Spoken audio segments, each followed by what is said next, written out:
Halo semuanya, selamat datang kembali di video analisa harian XAUUSD bersama Mandana. Dan ini adalah analisa harian XAUUSD pada hari ini, tanggal 30 Juli 2025, yang dimana nanti malam kita akan ada news besar dini hari, karena nanti malam kita akan ada yang namanya persiapan untuk FOMC. Ya, jadi seperti biasa jika kalian semua suka dengan videonya, jangan lupa like dulu videonya, subscribe bagi belum subscribe, hidupkan lonceng, dan di-share ke yang lain. Oke. Honestly speaking ya, kalau boleh saya bilang, untuk sebelum NFP dan sebelum FOMC dan juga sebelum dari data reciprocal tarif ya, untuk XAUUSD sekarang ini rada berat. Jujur, ini rada berat kalau mau di-trade-kan. Kalau boleh saya jujur bilang ya, honestly speaking ini saya sudah agak muak sih dengan kondisi seperti ini. Karena kebiasaannya, penyakitnya XAUUSD ketika menjelang NFP adalah antara dia bergerak sideways atau tidak memberikan kita kejelasan yang pasti. Atas bawahnya nggak jelas. Ditambah dengan kita menjelang FOMC dan ditambah menjelang yang namanya ketentuan dari reciprocal tarifnya, literally ini berat dan susah untuk bisa di-trade-kan. Jadi, faktor fundamental yang akan terjadi dalam beberapa jam ke depan, sampai besok dan juga lusa, sekiranya itu bisa menjadi faktor yang sangat penting untuk minggu ini. Makanya kalau kalian ingin skip pada minggu ini tidak menjadi masalah, karena kalian bisa lihat dari hari Senin kelihatannya dia naik ya.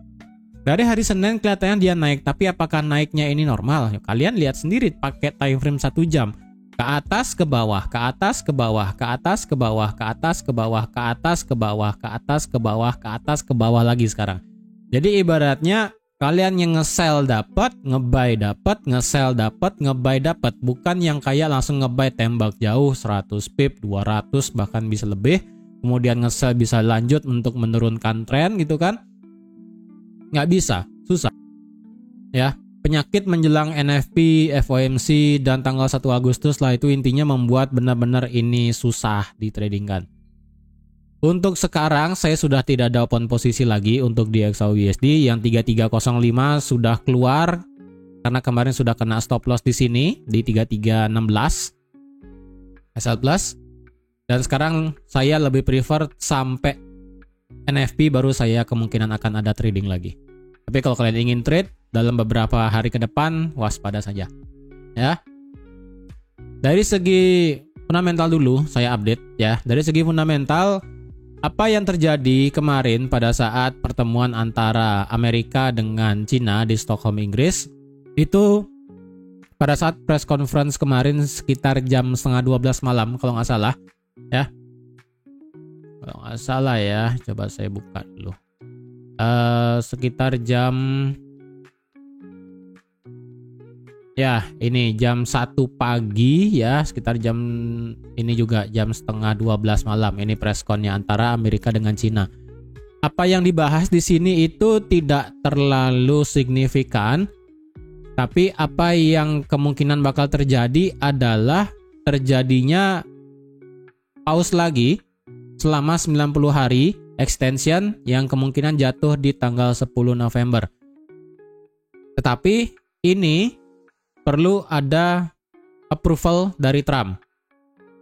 Jika misalnya memang Trump approve untuk mengextend dari tarif Cina selama 90 hari ke depan, berarti kita semakin tidak bisa membuat kepastian apakah ini bisa lanjut naik atau lanjut turun dan sebagainya. Itu bakal susah sekali ya.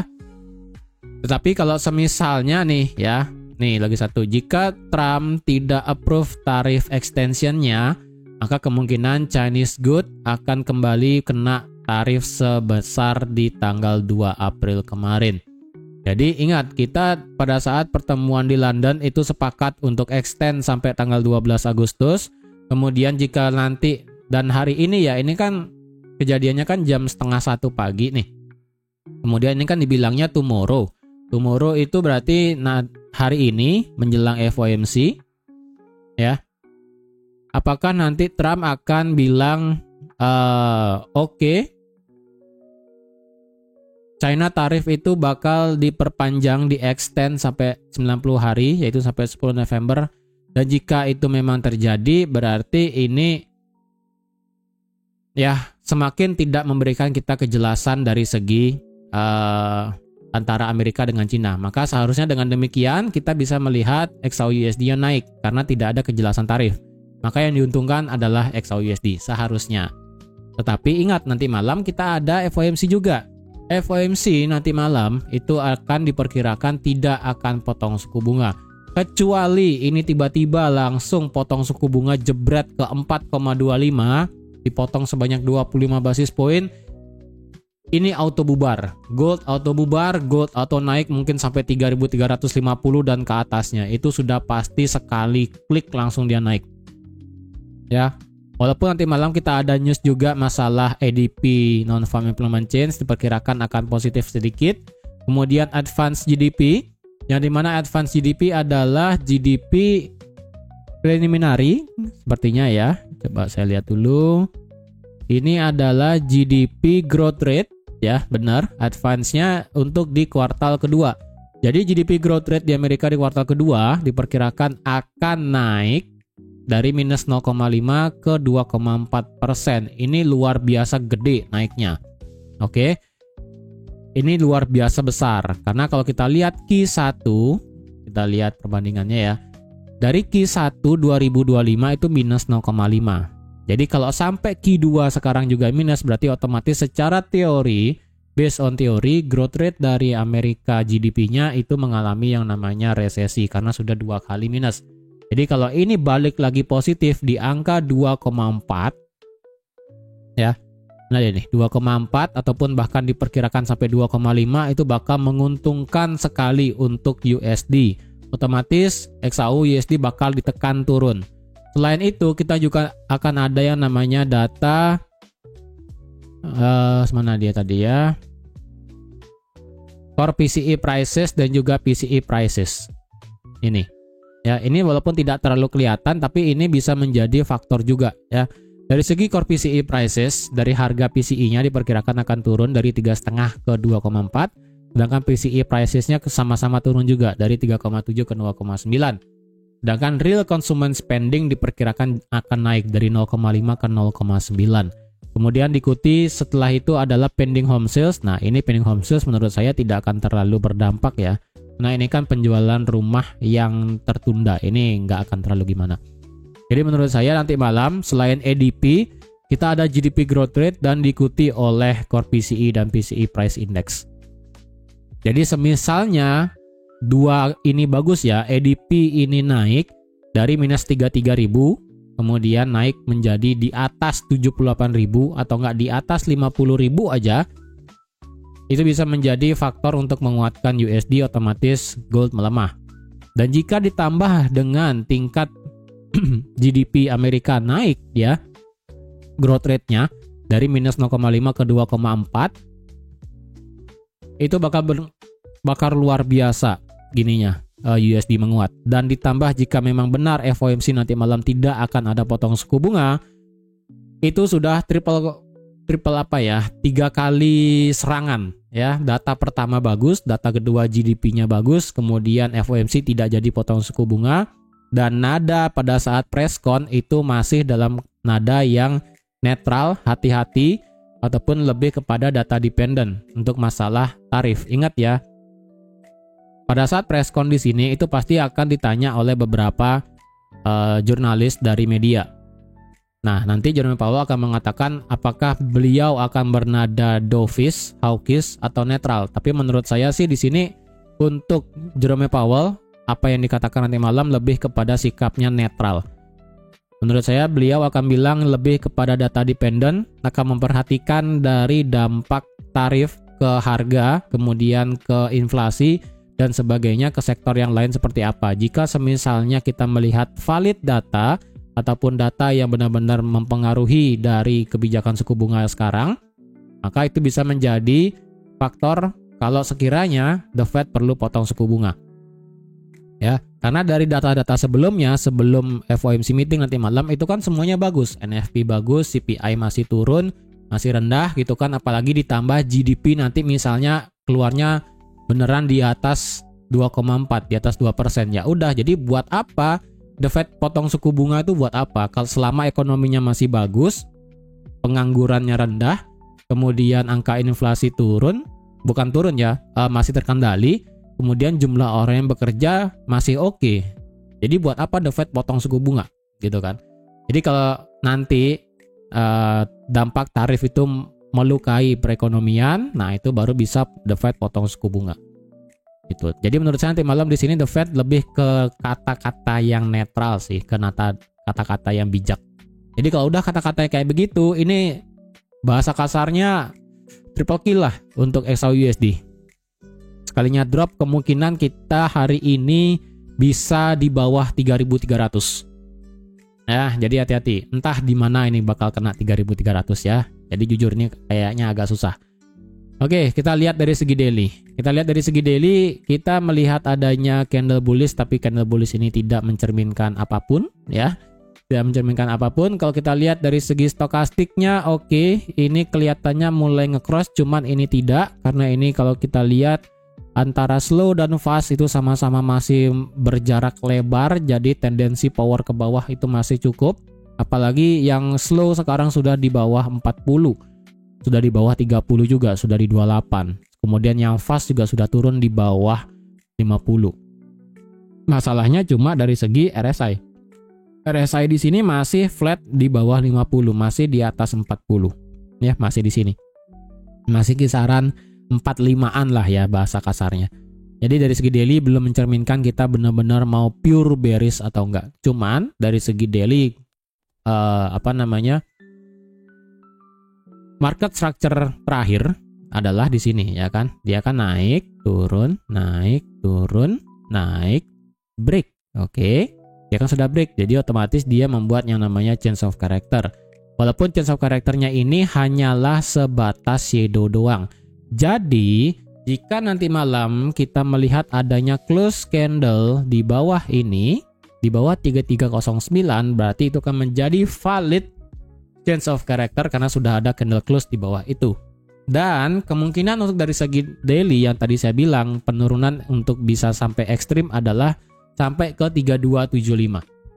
Hari ini kemungkinan jika semisalnya memang marketnya pure bearish dengan tekanan dari segi kalender ekonomi yang bagus, seharusnya 3280 itu kita kena. Ya, jika memang triple kill bearish ya. Triple kill bearish seharusnya 3280 kena. Jadi otomatis untuk hari ini saya rasa 500 pip itu gampang. Ya. Untuk total sekarang ini kan baru bergerak, ini high tertingginya tadi 333 triple 3 ya, 3 triple 4 sih. Ya, sorry. Pokoknya 3333. Ini komait bahkan hampir 33. Ini sedikit lucu nih kenapa bisa di sana. Nah, kalau misalnya ini beneran 500 pip ke bawah, ya udah pas tuh. 3280 itu 500 pip kan? Gampang. Jika misalnya beneran ya triple kill nanti malam, ini 500 pip gampang. Gampang banget. Saya nggak bohong. Ya, ini gampang banget ke bawah. Kecuali datanya mix, kemudian FOMC tiba-tiba potong suku bunga. Nah, itu pusing 7 keliling. Dah, itu beneran bikin market wah, berarti secara fundamental dan secara teknikal itu nggak masuk semua. Ya, karena sekali lagi ya, secara teknikal ini bearish, lebih condong dan lebih berat ke bawah. Jadi tinggal tunggu kepastian dari kalender ekonomi aja. Jika kalender ekonomi tadi yang saya katakan triple kill, ya udah 500 pip ke bawah itu gampang. 3280 itu ditinggal snap aja ke bawah sudah langsung kena. Atau enggak angka cantik 3275 atau enggak sampai ke support 3271 itu juga bisa. Cepat pokoknya. Ya, makanya itu harus bisa sejalan antara fundamental dan teknikal itu sejalan. Kalau sudah nggak sejalan, fix susah ya. Ingat ini kita bicara fundamental masih dari kalender ekonomi ya. Kalau tiba-tiba Trump ada ngomong lagi ya, kalau tiba-tiba Trump ada ngomong lagi hari ini dan bilang akan tarifnya di-extend dari segi China, itu agak sedikit memberatkan gold turun sebenarnya. Tapi masalahnya yang kedua adalah dari segi Amerika dengan Rusia. Karena kalau kalian ngeh beritanya adalah Amerika memberikan jatah waktu selama 10 hari untuk kalau bisa berdamai dengan Ukraina. Kalau enggak bakal kena sanksi dari Amerika dari segi oilnya. Jadi kemungkinan sih ini oil seharusnya bergerak naik ya. Dengan dampak tersebut oil sekarang sih harganya sudah 68, sudah keluar di area 68. Cuman apakah Trump itu hanya menggoreng minyak atau menggoreng aset safe haven? Ya itu kita nggak tahu. Makanya saya bicara fundamental ini kalender ekonomi ya, bukan dari Trump. Kok Trump itu otaknya sendiri lah ya, saya nggak mau apa yang ada di otak dia itulah ya. Karena tiba-tiba aja dia ngomong A, B gitu, pusing 7 keliling ya jujur. Jadi overall dari segi daily ini masih condong berat ke bawah. Di sini juga ada trendline liquidity-nya ya kan. Dia sudah ngebabat level 1, dia tinggal turun ke level 2, dan dia bisa untuk lanjut turun ke level 3. Ingat level 1 sudah lewat ya, ini tinggal level 2 dan ini level 3. Oke, ini level 1, ini level 2, dan ini level 3. Oke, jadi harap diingat. Dari segi daily kita tetap di sini ada bearish fair value gap ya. Bearish fair value gap, kemudian di sini ada yang namanya support become resistance di daily, ini tetap tidak berubah berarti ya. Ini daily, berarti dari segi daily tetap akan seperti ini. Nah ya, 3357, 3271. Ini adalah range-nya pendek sekarang. Kita ke H4. Dari segi H4 kalau kita lihat indikatornya ya, ini kelihatan indikatornya bergerak naik secara stokastik ya. Secara stokastik bergerak naik, tetapi ada yang sedikit worry. Kenapa? Kemarin pada saat dia drop kencang semenjak harga 3.400 ya. Ini untuk pertama kalinya stokastik H4 drop di bawah 20 di sini. Itu di bawah 3.400 dan semenjak itu tidak pernah terjadi yang namanya koreksi ke atas. Ya, dari segi powernya itu benar-benar lemah sekali ya, 12, 10, 12, 10, 12, 10 sekitaran sekian. Dan sekarang ini stokastiknya bergerak naik. Kalian bisa lihat stokastik bergerak naik tapi harganya itu tidak kencang bergerak naik. Beda halnya dengan kondisi seperti ini. Ya. Kalian bisa lihat ketika ini yang pertama bedanya adalah H4 itu tidak pernah turun di bawah 20. Ya kan dia cuma turun sampai 20 naik lagi. Turun lagi. Nah, ketika stokastiknya ini bergerak naik ke atas, kalian bisa lihat candle H4-nya ya. Jebret, rally, base. Nah, ini kencang banget ya kan. Harga di sini itu sudah naik 400 pip. Kalau yang di sini ini baru 200 setengah 300 pip lah beda ya. Jadi menurut saya sih ini bahasa kasarnya stokastiknya bergerak naik. Menurut saya ini naiknya hanya untuk mencari momentum baru untuk bisa lanjut terjun ke bawah. Apalagi dibarengi dengan RSI. RSI juga sekiranya ini meriset momentum ya. Meriset momentum RSI-nya, kemudian stokastiknya meriset powernya. Ketika keduanya sudah ngeriset dan selesai, dalam artian stokastik nge-cross lagi ke bawah H4, kemudian RSI balik lagi nuncap ke bawah ya, menghadap ke bawah. Itu gampang banget geraknya. Kencangnya sampai di bawah 3.300 sekali jalan. Dan itu kalau diikuti dengan ya, makanya saya katakan ya, ini kalau valid dari segi teknikal harus didukung juga dengan fundamental. Kalau fundamentalnya nggak dukung ya susah, karena market bakal dibagi menjadi dua, market yang ngelihat sentimen dari teknikal dan sentimen dari fundamental. Ditambah dengan Trump itu ada 3 itu. Ya, bakal susah. Nah, kalau bisa sih inline ya antara teknikal dengan fundamental, udah itu enak. Ingat ya, ketika fundamental dan teknikal itu inline, contoh yang bisa saya kasih terakhir adalah pada saat tanggal 3 Juli. Tanggal 3 Juli kayaknya ya. Ya, ini. Pada saat NFP. Bentar, NFP ini kayak ya ini NFP ya. 500 pip gampang. Jadi kalau kalian ingat tanggal 3 Juli ya, ini 400 pip total. Gampang kan, sekali gerak marketnya langsung selesai. Ujung-ujungnya kalian bisa lihat dari sini harganya turun, retest lagi dan ujung-ujungnya turun lagi ke bawah. Kayak ketika technical dan fundamentalnya inline itu gampang banget untuk bisa ambil posisi. Oke. Sementara H4 ini marketnya kalau dilihat ya di sini kalau mau bahasa kasarnya ya, H4 ini adalah order blocknya. Memang marketnya sudah kena order block, respect lagi order block dan sekarang turun. Jadi secara H4 sih ini adalah order block bearish. Ya. Ini adalah order block bearish. Cuman kalau dicari resisten dan sebagainya yang bagus ya ini sih sebenarnya ini area supply-nya ya. Itu area supply-nya. Kemudian di sini ada fair value gap-nya yang terakhir ya. Bukan terakhir sih, lebih tepatnya di atas order blocknya ini di sini ada fair value gap-nya. Di atas fair value gap di sini ada supply orisinilnya di situ. Jadi kalau dari segi H4 ini secara support resistance sih agak susah dicari ya. Kecuali ini ya 3301 kayaknya ya. Kita pakai ini lagi ya, angka keramat 3301. 3301 atau enggak 300 kali ya, coba ya. Wah ini 3302.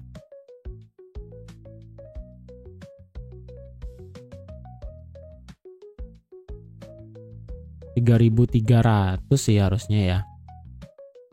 Cuman kalau saya ngelihat di sini itu kok nggak masuk ya. Ya kita 3.300 aja lah ya.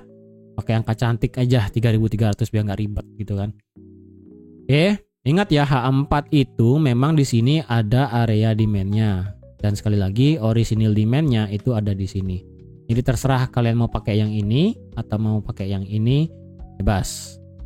Kalau ditanya saya pakai yang mana, saya pakai yang ini, yang terbaru, yang sudah pindah dari sini ke sini ya.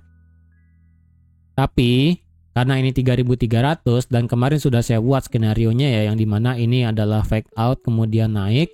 Dan jika mengulang kejadian kayak kemarin di awal Juni, dropnya bisa lumayan kencang seperti kejadian kayak di sini ya. Jadi silahkan daripada saya ngulang lagi ceritanya, kalian bisa lihat analisa di hari Senin kemarin. Oh sorry, bukan Senin, Selasa ya. Itu. Dari segi H4 ini menurut saya ya support lah. H4 support. Untuk H4 resisten sebelum ketemu 3357 di daily 33 berapa dikit ya. Sepertinya ini deh ya. 3331,5.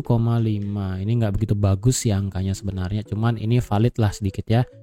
Karena ini ya, nih. Ya, ini adalah supportnya di tes, kemudian di breakout, kemudian ini di tes. Jadi kalau dilihat ini adalah H4 berarti ya. Ini minor ya. Ini H4 minornya. Ini H4 minor. Jadi menurut saya kalau ada yang mau trade di atas dan mengharapkan marketnya naik sampai kena fair value gap H4 atau enggak kena daily resistance 3357 dan sekali lagi ya di sini kita masih punya angka keramat yang ada di 3344 ya. Nih batas atas dari zona order blocknya. Ya, batas atasnya. Jadi kalau ada yang masih mau ngide buat nge-sell di sekitaran sini juga nggak masalah. Jadi kalau ada H4 di atas 3331, kalian mau sedikit ambil buy dengan target sampai 3344 nggak masalah. Berarti time frame-nya kecil, ya. Time frame-nya kecil. Oke, itu dari segi H4. Ingat ya, ini tinggal tunggu momentumnya hilang aja ke bawah ini. Ini bisa langsung bubar ke bawah. Dari segi H1 kalau kita lihat honestly speaking ya, ini saya bingung tadi saya bilang apakah ini seperti liquidity atau apa. Kalau bearish flag ini sudah tidak ada karena ini sudah terlalu lama ya. Ini sudah 33 bar ataupun 33 jam, itu sudah terlalu lama. Jadi kalau dicari trend line, kayaknya ini trend line agak maksa sih, coba ya.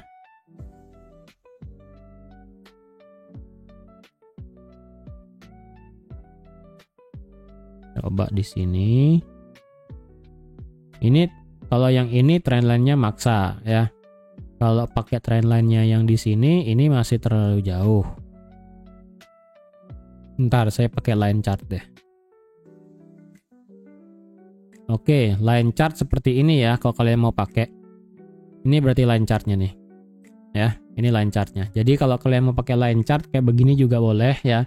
Berarti nanti kalau ada line chart break di bawah trend line yang ini, Kalian boleh consider itu marketnya nanti bisa lanjut bergerak ke bawah. Berarti H1 miripnya beginilah ya. Apakah ini ngebuat liquidity? Coba kita buat channel. Make sense nggak channelnya? Kalau dari segi channel ini tidak begitu make sense ya. Karena bagian atasnya lewat, turun lagi, lewat, turun lagi, lewat, turun lagi, dan diam di sini. Ini agak susah ya. Coba kita paksa bikin channel ya. Kita paksa nih bikin channel. Oke. Versi channelnya seperti ini ya. Jadi terserah kalian mau pakai ada dua confluence juga boleh, pakai trendline yang tadi dan juga di sini ada channelnya. Ya, ini channel yang menurut saya yang menurut saya ini oke lah kalian bisa pakai.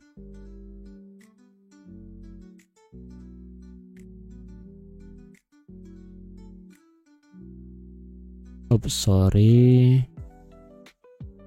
Nah, ya saya perbaiki dulu. Ya, begini. Ya, jadi ini menurut saya channelnya yang aktif sekarang. Apakah ini ngebuat liquidity? Ya, bisa aja. Ya. Ini bisa aja membuat liquidity. Jadi kalau semisalnya ini break ke bawah, jujur ini untuk sekarang break ke bawah untuk dicari area valid support ya di H1 menurut saya tetap di 3310 sih. Untuk sekarang sih tetap di 3310. Di atas 3310 kayaknya susah. Even ini adalah yang di sini ya, yang di 3320 kemarin ya kan, dan termasuk ini adalah area original supply-nya di sini. Ini bahkan belum kena ya, belum kena turun. Nah, itu agak lucu tuh. Ya. Untuk masalah support sih menurut saya H1 di 3310. Di atas itu susah ya, ini nggak kelihatan, ini juga nggak kelihatan sih. Ini doang sih ya, ini doang yang kelihatan soalnya. Nah, ini doang yang kelihatan. Jadi skenario sama kayak kemarin, jika misalnya break 3310 ya dia bisa lanjut ngedrop sampai di bawah 3300 dan ke bawah Itu. Dan sekarang apakah kalian mau cari sell? Kalau kalian mau cari sell time frame H1, ini kesempatannya. Ya. Ini kesempatannya. Jadi jika ini naik beneran, nabrak ini kena bagian atas dari channelnya ya kan? Pas kena itu kalian mau ambil sell tipis, boleh.